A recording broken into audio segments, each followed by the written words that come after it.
Hello friends, welcome to easy way commerce. दोस्तों, मैंने आप लोगों के लिए फाइनेंशियल अकाउंटिंग पे वीडियो सीरीज तैयार किए हैं। अगर आप इंटरमीडिएट के स्टूडेंट्स हैं, बीबीए करते हैं या बीकॉम कर रहे हैं या नेट स्लेट की तैयारी कर रहे हैं या फिर कॉमर्स से रिलेटेड कोई कंपटीशन एग्जाम की अगर प्रिपरेशन कर रहे हैं, तो ये वीडियोस आपके लिए हेल्पफुल हो सकते हैं। तो ये पहला वीडियो है, तो आज शुरू करते हैं इसमें। Financial accounting introduction, meaning, definition and advantage. तो सबसे पहले अकाउंटिंग का जो सिद्धांत है, जो कॉन्सेप्ट है, वो 1494 में दिया गया लूकस पेशियोली के द्वारा, जो कि एक इटालियन मैथमेटिशियन थे। तो आज का जो सबसे ज़्यादा रिकॉग्नाइज्ड और साइंटिफिक जो सिस्टम है अकाउंटेंसी का, वो डबल एंट्री सिस्टम है। तो बुक कीपिंग का जो सिद्धांत था, double entry system of book keeping, वो 1494 में लूकस पेशियोली के द्वारा दिया गया। और अगर इंडिया में अकाउंटेंसी प्रोफेशन की शुरुआत हम की बात करें, तो इसका क्रेडिट जाता है श्री कल्याण सुब्रमण्य अय्यर साहब को। तो अब हम बात करते हैं सबसे पहले मीनिंग ऑफ अकाउंटिंग। अकाउंटिंग की मीनिंग, तो simply accounting is keeping systematic record of business transaction. तो अकाउंटिंग क्या है? बिजनेस ट्रांजेक्शन का सिस्टमैटिक यानी क्रमबद्ध रिकॉर्ड रखना क्या है? अकाउंटिंग है। ट्रांजेक्शन, ट्रांजेक्शन का मतलब लेन देन, मीन्स बाइंग एंड सेलिंग। तो दो तरह के ट्रांजेक्शन यहाँ पे हो सकते हैं, बाइंग सेलिंग यानी ट्रांजेक्शन, और इवेंट्स। इवेंट मीन्स जैसे कोई एक्सपेंडिचर हो गया, लॉस हो गई, प्रॉफिट हुआ, इस तरह के। Accounting is the language of business. Accounting क्या है? बिजनेस की लैंग्वेज है। हम ये भी कह सकते हैं अकाउंट को डिफाइन करने के लिए, it is a language of business, क्योंकि हम जब भी अकाउंट बनाते हैं हम बिजनेस के अकाउंट की बात करते हैं। It refers to the process of preparing accounts in scientific and systematic manner. यानी अकाउंटिंग क्या है? अकाउंट्स को प्रिपेयर करने का एक साइंटिफिक और एक सिस्टमेटिक तरीका है। Eight the end of every year, every financial year, financial report is prepared to the prospective users। और अकाउंटिंग में हम क्या करते हैं, हर फाइनेंशियल ईयर के लास्ट में हम क्या करते हैं, रिपोर्ट्स तैयार करते हैं। और वो रिपोर्ट जो है, बहुत सारे जो इंटरेस्टेड पार्टीज होती हैं, लोग हैं, उनके द्वारा उसको क्या किया जाता है, उसमें इंटरेस्ट लिया जाता है। तो कभी कभी क्वेश्चन पूछा जाता है कि इंटरेस्टेड पार्टीज कौन है, या जो प्रोस्पेक्टिव यूजर्स होते हैं अकाउंटिंग इन्फॉर्मेशन, वो कौन कौन से होते हैं, तो एक बार देख लेते हैं।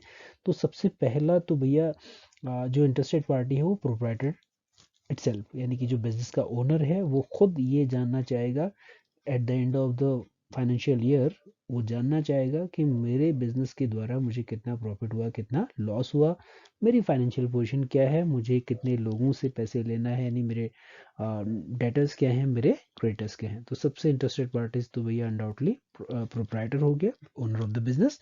दूसरा क्रेडिटर्स हो गया, जिन्होंने उस बिजनेस में लोन दिया है या क्रेडिट फैसिलिटी दी है। तो वो लोग भी जानना चाहेंगे कि भैया हमारा जो पैसा लगा है बिजनेस में, एक हिसाब से जो हमने क्रेडिट फैसिलिटीज दे रखी है, उस बिजनेस की जो फाइनेंशियल पोजीशन है वो कैसी है। इन्वेस्टर्स हो गए, जो बिजनेस में इन्वेस्ट करते हैं, चाहे उसको शेयर्स ले रहे हो या अगर बैंक है एफडी ले रहे हैं। तो इन्वेस्टर्स भी बहुत इंटरेस्टेड होते हैं। अगर बिजनेस की फाइनेंशियल पोजीशन बहुत अच्छी होगी, तो नए इन्वेस्टर्स क्या करेंगे, उसमें इन्वेस्ट करेंगे। अगर फाइनेंशियल पोजीशन अच्छी नहीं होगी, तो पुराने इन्वेस्टर भी क्या कर सकते हैं, हो सकता है उस बिजनेस से अपने पैसे को निकाल देंगे। तो हर साल इन्वेस्टर्स भी बहुत एक हिसाब से कीनली वेट करेंगे और फाइनेंशियल आउटकम्स का, यानी कि जो फाइनेंशियल रिपोर्ट्स जो आ रही हैं। बैंकर्स, सिमिलरली बैंकर्स क्या करते हैं, बिजनेस को लोन्स देते हैं। तो बैंकर भी इंटरेस्टेड होंगे कि भैया हमने जिस बैंक को जिस बिजनेस को हमने फाइनेंस किया है, लोन दिया है, उनकी एक हिसाब से बिजनेस परफॉर्मेंस कैसे हैं, तो वो भी इंटरेस्टेड होंगे। गवर्नमेंट एजेंसीज हैं, जैसे टैक्स अथॉरिटीज़ हैं खासतौर पे, तो टैक्स अथॉरिटीज़ भी देखेंगे बिजनेस को, अगर प्रॉफिट हो रहा होगा, तो जाहिर सी बात है गवर्नमेंट का भी रेवेन्यू जो है in the form of tax क्या होगा, बढ़ेगा। तो टैक्स एजेंसीज की, गवर्नमेंट एजेंसीज की भी नज़र रहेगी फाइनेंशियल रिपोर्ट्स पे। रिसर्चर्स हो गए, तो मार्केट जो रिसर्चर्स होते हैं तमाम, तो वो रिसर्चर्स भी बिजनेस के जो इकोनॉमिक जो हिसाब से जो उसका आउटकम है, उसमें बहुत इंटरेस्टेड होंगे। तो कई सारे इंटरेस्टेड पार्टीज हो सकती हैं जो बिजनेस के इंफॉर्मेशन को, बिजनेस के जो भी हमारे रिपोर्ट आ रही है, अकाउंटिंग रिपोर्ट, उनको यूज करते हैं। अब हम बात करते हैं अकाउंट की डेफिनेशंस की। अगर हम इसको डिफाइन करें, व्हाट इज अकाउंटिंग, तो अगर हम डिफाइन करेंगे, देखो, accounting is the process. First of all एक वर्ड याद रखिए, अकाउंटिंग क्या है? एक प्रोसेस है, प्रक्रिया है। प्रक्रिया, प्रोसेस मीन्स सर्टेन स्टेप्स, और जिनका क्या होता है, एक सीक्वेंस होता है और जो रिपीटेटिव होती है। प्रक्रिया का मतलब बिल्कुल जो सर्कुलर वे में आपका चलता रहेगा इस तरह से। तो सबसे पहले तो अकाउंटिंग क्या है? एक प्रोसीजर है। हर साल अकाउंट को हम स्टार्टिंग 1 तारीख से स्टार्ट करेंगे फॉर एग्जांपल, और साल के अंत में हम उसको क्या करेंगे? क्लोज करेंगे। तो नंबर 1 तो अकाउंटिंग क्या है? एक प्रोसेस है, एक अनएंडिंग प्रोसेस है जो चलती रहेगी year after year after year after, हर साल चलती रहेगी। प्रक्रिया किस चीज़ की है? सबसे पहले प्रोसेस ऑफ आइडेंटिफाइंग ट्रांजैक्शन, जो लेन देन या जो इवेंट हो रही है उसको आइडेंटिफाई करना। आइडेंटिफाई करने का मतलब वो एक्टिविटी बाइंग है, वो सेलिंग है, वो एक्सपेंडिचर है, वो इनकम है, वो लॉस है, वो रेवेन्यू है, वो कैपिटल है, किस नेचर का वो ट्रांजैक्शन है। तो सबसे पहले उस ट्रांजैक्शन को हम आइडेंटिफाई करेंगे, यस ये हमारी सेल्स है या ये हमारी इनकम है। फिर हम क्या करेंगे? उसको मेजर करेंगे। मेजरिंग, आपने आइडेंटिफाई कर लिया, फिर हम उसको मेजर करेंगे। इट मीन्स जैसे सपोज दैट कोई इवेंट होती है, अगर सपोज दैट गोडाउन में आग लग जाती है, तो गोडाउन में आग लगा वो एक घटना है, इवेंट है। अब हम उस घटना को मेजर करेंगे, उसको नापेंगे कि हमें कितने का लॉस हुआ। आग लगने से ओबियसली लॉस ही हुआ होगा, तो लॉस कितने का हुआ? 100 रुपये का, 1000 का, 10,000 का। तो हमने उस लॉस को क्या किया? मेजर किया। फिर हम क्या करेंगे? उसको रिकॉर्ड करेंगे। फिर उस लॉस को हमने क्या किया? अपने बिजनेस में, अपने जो भी हमारा जर्नल है उसमें हम क्या करेंगे? सबसे पहले उसको रिकॉर्ड करेंगे। फिर रिकॉर्ड करने के साथ ही हम क्या करते हैं? उसको क्लासीफाई करते हैं। जैसे journal of division of journal, अब आगे वाले वीडियोस में हम देखेंगे। तो हम क्या कर देते हैं? उनको क्लासीफाई कर देते हैं। फिर उसके बाद क्या हो जाएगा? समराइज करना। यानी कि हम साल भर ट्रांजेक्शन्स को लिखते गए, फिर साल के अंत में हम क्या करेंगे? उनको जोड़ देंगे, उनको हम समराइज करेंगे, उनकी एक समरी बनाएंगे, टोटल करेंगे उनका। और फिर हमने क्या किया? उनको एनालाइज किया, डिफरेंट एनालिसिस हमने उनसे किए। और एनालिसिस करने के बाद फिर क्या होगा? इंटरप्रिटेशन, हमने इंटरप्रिटेशन किया, यानी बिजनेस का हमें प्रॉफिट हुआ या लॉस हुआ, यानी बैलेंस कितना है, डिफरेंट एसेट्स लायबिलिटीज, इन चीज़ों को हमने निकाला। और फिर फाइनली हम क्या करते हैं? उनको कम्युनिकेट करते हैं, मीन्स लोगों को बताते हैं, या हम उनको पब्लिश करते हैं, अपने शेयर होल्डर्स को बताते हैं, बैंकर्स को बताते हैं, या टैक्स अथॉरिटीज़ को हम बताते हैं। और जैसे आप देखते होंगे कई सारी कंपनीज के जो फाइनेंशियल रिपोर्ट्स होती हैं, बैलेंस शीट हैं, प्रॉफिट एंड लॉस अकाउंट है, वो पेपर में भी उन लोगों को निकालते हैं। तो हम लोग को क्या करते हैं? उनको कम्युनिकेट करते हैं, दूसरों को, इंटरेस्टेड पार्टीज को बताते हैं। The financial transaction and events, किसके बारे में? फाइनेंशियल, जो हमारे ट्रांजेक्शन थे, लेन देन, और इवेंट यानी कि जो घटनाएं थी in monetary terms. It covers preparation of trial balance. Accountancy में, अकाउंटिंग में क्या क्या आएगा? प्रिपरेशन ऑफ ट्रायल बैलेंस बनाना, trading account, profit and loss account, and balance sheet. It is an art as well as a science. तो accounting science भी है और आर्ट भी है। तो एक बार डेफिनेशन, बहुत कॉम्प्रिहेंसिव डेफिनेशन है, बहुत इजी है, आप इसको आसानी से अंडरस्टैंड कर सकते हैं। Accounting is the process of identifying, measuring, recording, classifying, summarising, analysing, interpreting and communicating the financial transactions and events in monetary terms. It covers preparation of trial balance, trading account, profit and loss account, and balancing. Or it is both science and arts. अब बात करते हैं advantage की। Accounting के क्या advantage हैं? Account maintain करने के क्या लाभ हैं? मीन्स क्या फायदे हमें जो है उसके होते हैं? तो सबसे पहले अकाउंट मेंटेन करने का जो एडवांटेज है वो है नॉलेज ऑफ बिजनेस आउटकम। तो जाहिर सी बात है, अगर हमने अकाउंटिंग को बहुत सिस्टमेटिकली, अगर अपने बिजनेस ट्रांजैक्शन को अगर हमने रिकॉर्ड किया होगा, तो इससे हमें बिजनेस आउटकम की नॉलेज होगी। Means at the end of the financial year a proprietor will be able to know what is the business, what is his business outcome, उसको प्रॉफिट हो रहा है या लॉस हो रहा है, कितने का प्रॉफिट हुआ या कितने का लॉस हुआ। तो बिजनेस आउटकम जो होगा एक हिसाब से वो प्रॉफिट और लॉस हम उसको कह सकते हैं। कंप्लीट एंड सिस्टमेटिक रिकॉर्ड, तो अकाउंटिंग, प्रॉपर अकाउंट मेंटेन करने का एक फ़ायदा ये है कि हमारे पास बिजनेस का जो भी ट्रांजैक्शन है, जो भी इवेंट्स हैं, उनका कंप्लीट और एक सिस्टमैटिक रिकॉर्ड होता है। अगर हमें किसी भी पॉइंट ऑफ टाइम में अगर हमें कोई ट्रांजैक्शन देखना हो, कोई बैक डेट का ट्रांजैक्शन देखना होगा, तो इजीली डेट के बेसिस पे हम क्या करते हैं, उस ट्रांजैक्शन को हम क्रॉस चेक कर सकते हैं। सेलिंग प्राइस डिटर्मिनेशन, अगर हमने प्रॉपर रिकॉर्ड मेंटेन कर रखा है, जितने भी जो भी ट्रांजैक्शन हो रहे हैं, जो भी एक्सपेंडिचर्स हो रहे हैं, तो उसके बेसिस पे हम क्या करते हैं, फिर सेलिंग प्राइस का डिटर्मिनेशन करते हैं।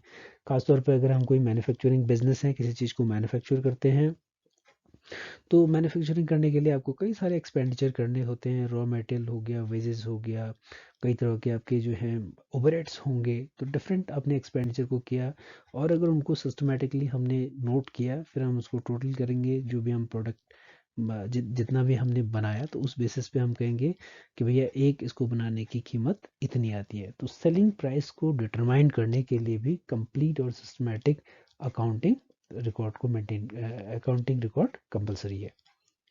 कंपैरेटिव एनालिसिस, सबसे बहुत ज़्यादा कहीं ना कहीं जो इम्पोर्टेंट एडवांटेज है ऑफ अकाउंटिंग रिकॉर्ड मेंटेन करने का, वो है कंपैरेटिव एनालिसिस। अकाउंटिंग हमें क्या करता है, कंपैरेटिव एनालिसिस करने में मदद करता है। कंपैरेटिव एनालिसिस जैसे आजकल आप देखते भी होंगे, पेपर में भी पब्लिश होता है, कभी क्वार्टरली रिपोर्ट आमतौर पे बिजनेस के आजकल बनाते हैं कंपनीज। तो जैसे हर 3-3 महीने में अपने वो रिपोर्ट्स को बनाएंगे, और 3 महीने की नेक्स्ट 3 मंथ से उसको कंपेयर करेंगे, तो उससे उनको पता चल जाएगा कि हमारा जो प्रोग्रेस है वो सही हो रही है या नहीं हो रही है। सही हो रही है तो ठीक है, अगर सपोज दैट उनकी सेल्स कम हो रही है, प्रोडक्शन कम हो रहा है, या प्रॉफिट कम हो रहा है, तो वो वहाँ पे करेक्टिव एक्शंस ले सकते हैं।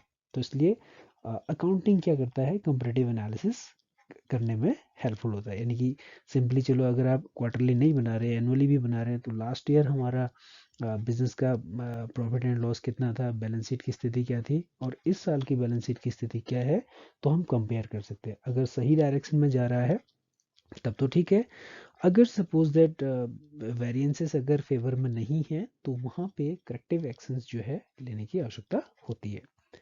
रिक्वायर्ड बाय लॉ, जैसे कंपनी एक्ट है, कई सारे एक्ट हैं ऐसे जिनके द्वारा, इनकम टैक्स है जैसे, उनके द्वारा जो है अकाउंट को मेंटेन करना कंपलसरी है।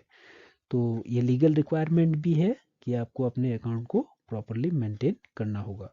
वैल्यूएशन ऑफ द बिजनेस, अगर हम सपोज दैट किसी बिजनेस को मर्ज कर रहे हैं, किसी को टेक ओवर कर रहे हैं, या किसी में मर्ज हो रहे हैं, या बिजनेस को बेच रहे हैं, या कोई नया पार्टनर बिजनेस में आ रहा है, तो कई सारी चीज़ों के लिए हमें बिजनेस के वैल्यूएशन की आवश्यकता होती है।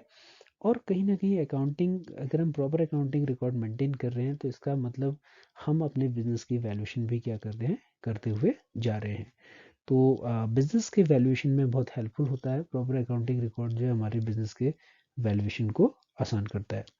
इफेक्टिव मैनेजमेंट, जैसे आपको पता है मैनेजमेंट का सबसे मोस्ट इंपॉर्टेंट फंक्शन क्या है, डिसीजन मेकिंग। और डिसीजन मेकिंग के लिए हमें क्या चाहिए होती है, इन्फॉर्मेशन चाहिए होती है, हमें डेटा चाहिए होता है। तो अगर प्रॉपर सिस्टमैटिक रिकॉर्ड अगर हमारे पास अकाउंट का, बिजनेस का है, तो उसके लिए हमारे लिए डिसीजन मेकिंग बहुत आसान हो जाएगी। तो हम सिंपली कह सकते हैं कि जो सिस्टमैटिक अकाउंटिंग है, वो क्या करता है, इट फैसिलिटेट्स इफेक्टिव मैनेजमेंट। क्योंकि मैनेजमेंट के पास सारी इंफॉर्मेशन अगर रेडीनेस में होंगी, तो डिसीजन मेकिंग क्या होगी, बहुत ही ईजी हो जाएगा, और बहुत एक हिसाब से एक्यूरेट भी होगा।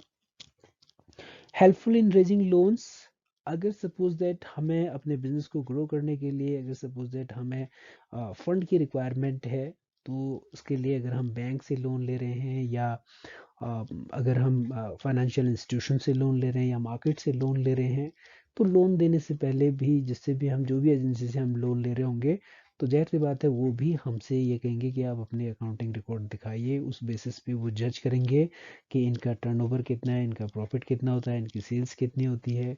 तमाम चीज़ों को देखते हुए वो क्या करेंगे, हमारे लोन को सेंक्शन करेंगे। अगर हमारे पास प्रॉपर रिकॉर्ड नहीं होगा, अकाउंट नहीं बनाया होगा हमने, तो वो भी लोन देने में जो है, हो सकता है उन लोगों को भी हेजिटेशन होगा। और फैसिलिटेट्स ऑडिट, अकाउंटिंग का सबसे इम्पोर्टेंट एडवांटेज ये भी है कि यहाँ पे क्या होता है, अगर प्रॉपर अकाउंटिंग मेंटेन की हुई है, तो ऑडिट यानी कि एक हिसाब से जो बाहरी एजेंसीज के द्वारा या कभी कभी गवर्नमेंट एजेंसीज के द्वारा, गवर्नमेंट के द्वारा जो ऑडिट यानी कि एक हिसाब से चेकिंग होती है बिजनेस को, वेरिफिकेशन होता है उनका, उनको एग्जामिनेशन होता है अकाउंटिंग रिकॉर्ड्स को, तो वो करना क्या हो जाता है, आसान हो जाता है। यानी कि अगर प्रॉपर और सिस्टमेटिक अकाउंटिंग मेंटेन की होंगी तो बहुत ज़्यादा ऑडिट ऑब्जेक्शंस भी नहीं होंगे।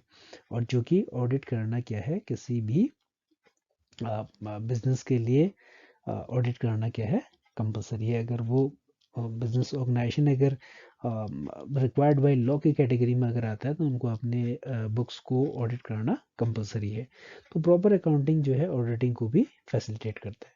इसके साथ साथ आज के समय में आज के समय में अकाउंटिंग एक बहुत ही रिस्पेक्टफुल